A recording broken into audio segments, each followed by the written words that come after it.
Hello, I'm Gregor McIntyre of Faifley Parish Church. On Sunday we read from 1 Corinthians chapter 10 from verse 23 to 33. The passage begins like this.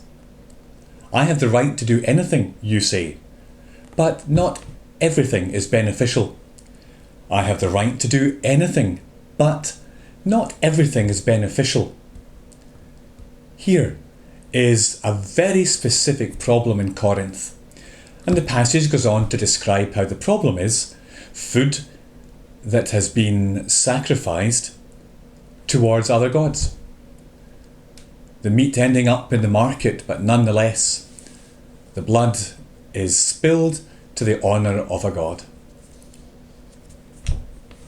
It was a problem because very many of the first Christians in Corinth had grown up either within Judaism and had always avoided any ritual contamination, or they had grown up with such sacrifices and had turned away from it, and taking such meat and eating it felt like going back. Some in the church clearly knew that they were at liberty to eat that meat, and Paul agrees with them. He has no problem with them, except that their claim to freedom and liberty in the Christian faith kind of became a smug one-upmanship. The one who could eat the meat was better than another, and there was harm being done to those who felt that some understood them and some didn't. Some were doing the wrong thing and others weren't. And it was dividing the congregations there. Paul's advice about that very particular problem in that city becomes for us a much more general point. The second verse in our reading on Sunday says, no one should seek their own good, but the good of others. So you don't have to worry about food sacrificed to other gods. Get that straight and tuck in. But probably there are times when we really do have to think, it's not about me, it's about you. I'm not going to claim superiority. I'm not going to say that I know better and can do this, that, or the other, whilst you are stuck in old traditional views. Well, some people might well be. The trouble is that standing on liberty can mean leaving others broken, trampled, confused and anxious. Love would sort that out. Love would stop me feeling superior because I want to build up and make stronger the other members of a congregation. Church is meant to work that way.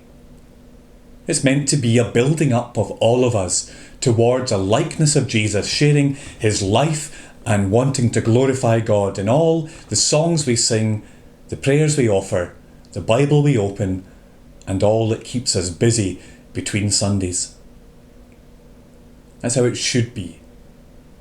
So we have to work at it to make sure we look after others before turning to ourselves. And it goes on that way outside as well. Paul can see how a sense of pride or a sense of snobbery, and even just the sense of understanding maturely that it's different as a Christian.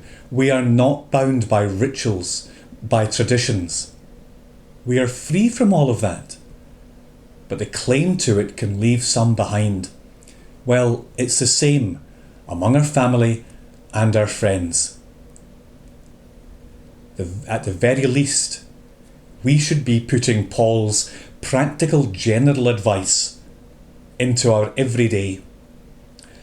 He says at the end of the passage we read, "For I am not seeking my own good, but the good of many, so that they may be saved. We have good purpose when we put others first. We become more like Jesus, who did exactly that.